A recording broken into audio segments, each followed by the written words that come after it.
Yo, didn't we do this last week? What do you mean they're doing it again? I mean, seriously? I mean, we just did this, guys. Alright. It's like I'm living a freaking Groundhog Day. Jeez, alright. Well, looks like Nike's suing someone else. But maybe we'll get some more Kobe soon. Have some releases. And, yeah, let's get into it. Welcome to Coffee Time Kicks.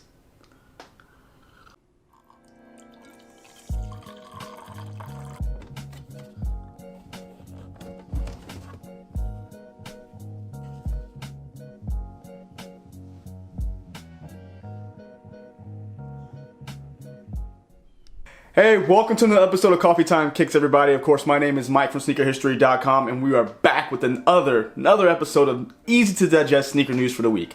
And guys, I just saw the intro. We're doing this again. I swear we just did this last week. But with that being said, I didn't switch coffees because I'm doing the same episode. So strap in for the ride, I guess, right? So first off, Nike is gonna continue to be Nike, and they are going trigger happy with their legal team. I mean, I guess maybe I want to become a lawyer and work for them because you must be getting paid right now. But this time around, guess who's found themselves in the crosshairs, because I didn't even think that they would even be looking at this particular vendor or company. But Lululemon. Yes, I said it, Lululemon. The overly priced athleisure company has found itself in the crosshair of Nike because of their Feel Series sneakers. Now, this sneaker came out last year to receive an award from Footwear News for the best launch, and it is going to be their different, basically, athleisure shoes. Now, Nike's not having it because they don't play nice in the sandbox with others, especially when they think they're infringing on their patents. So what it looks like is Nike is accusing Lululemon of infringing on the Flyknit technology, basically how they manufacture the sneaker and the textiles and construction used of the sneaker itself. So sorry guys, I'm literally just blown away because every week I think there's gonna have a new person at Nike suing. So we had Bape last week, we got Lululemon this week. And from my understanding, this is not the first time they've gone after Lululemon, because last year they went after them because of some digital fitness, again, patents they claim they had. I don't know, I didn't see an outcome of that, but you guys have seen the mirror workout, I guess, I don't know what you want to call them, systems, where you have like the mirror, you can see yourself, but you also have like the screen of the instructor. Well, apparently they infringed on that from Nike, which honestly guys, I've never seen Nike with that product. I don't, again, what am I to say here, right? But a spokesperson from Lululemon has come out to say that we're gonna go ahead and fight this. We'll see that we have done nothing wrong in court. So I'm not a Lululemon fan by any means, but I find myself rooting for them. Let's see what happens, because Nike is just out here like winning the petty award for, hey, let's go ahead and go after everybody because we're bored. Just release a better shoe. I'm just, what? I'm sorry. Okay. Anyway, look, we all love Nikes here, but it feels like they're just trying to, I don't know, just trying to stir up the pot for God knows what. They're just trying to knock out every bit of competition there is. I just say, keep creating. You guys clearly have the market by like a stranglehold. Just keep doing what you're doing. Yeah, anywho, I guess we'll see what the outcome is, because not only is this not the first time Nike has gone after someone about Flyknit, that was a few years back when they went after Adidas and Puma. Again, feels like everyone's still doing it. I mean, Prime's still a thing. Puma still does what they do. But it just seems weird. I don't see this really going much of anywhere. Maybe a settle out of court. Maybe just a full dismissal. I don't know. Because the shoes in question, again, we put pictures up so you can see them. I just feel like everyone does a knit shoe. Like, I feel like, did Lululemon just get too big? We're like, oh, they're making too much money off this knit shoe that everyone's doing. Let's go ahead and go after them. I don't know. Maybe I'm going on a tangent now, but this is just silly. Nike, just go back to making shoes that we all love. Just calm down with the suing.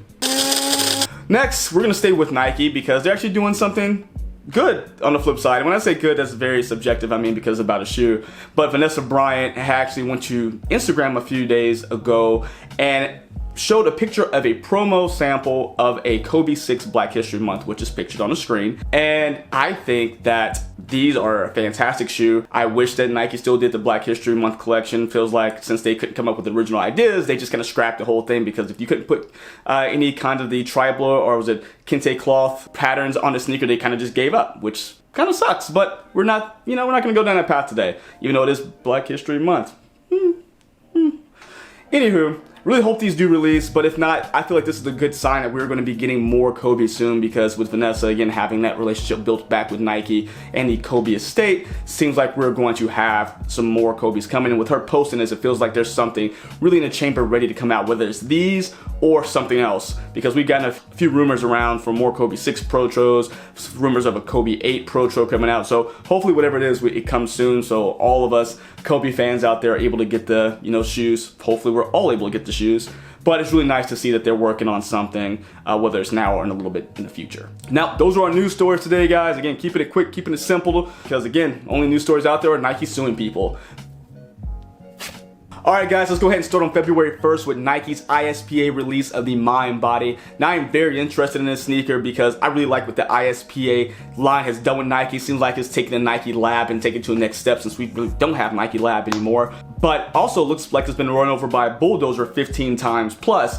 So I'm gonna have hesitations about it, but it is something different. So if it's something different, I'm definitely gonna at least give it a chance. So let's see what it's all about, because again, I have a respect for the ISPA line. Now, also coming up on February 1st, we'll shift brands to Reebok, who's releasing their Valentine's pack. Kudos to Reebok for actually releasing it 2 weeks ahead of time, so people can actually get them before Valentine's Day. This pack is gonna be comprised of the BB4000. It's gonna be comprised of the classic leather and a Pump Omni Zone 2. All done up in this nice, really just plush looking suede that represents the color of like wines, cherries, chocolates, all those things you typically see on Valentine's Day. So keep an eye out for those if you're looking for Valentine's sneaker for your significant other or for yourself.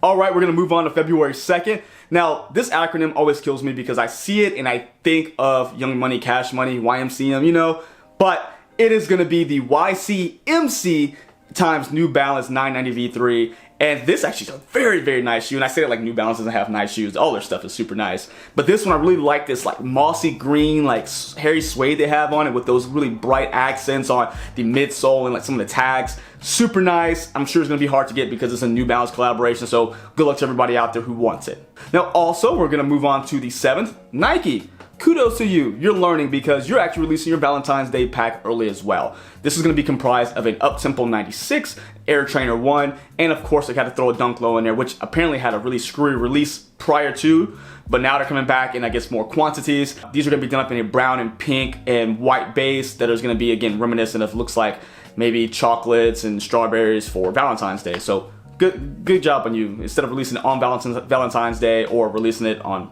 4th of July.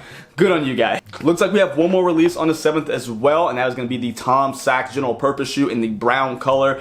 It's a brown shoe. I'm not a big fan of brown shoes, but I do respect the General Purpose sneaker and what it's been. It's been a very cost-effective, very, I won't say very, it's been way more accessible than the other Tom Sachs sneakers that have been coming out, so I really can appreciate that. It's been a shoe the sneaker has been really clamoring over.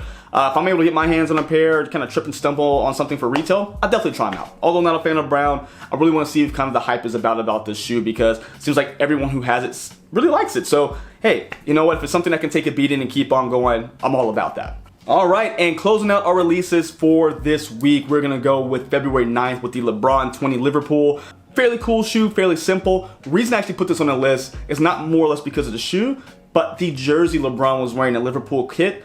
I want to know if Liverpool's going to wear this. I'm not sure if they are. If they do, if you see like a whole team wearing LeBron Liverpool jerseys on the pitch, I mean, guys, that's pretty cool. I mean, we see Jordan do it with PSG, but to have another NBA player heavily invested and represented on like basically the biggest sport in the world, that's super cool. So I say let's go for it. The shoe is actually nice. If you get the whole kit together, you're doing something. So check those out on the 9th. That is our episode of Coffee Time Kicks. I hope you enjoyed. If there's any suggestions or stories, drop me a comment below. Any release information you want to hear more about, drop it down below. And until next time, see ya.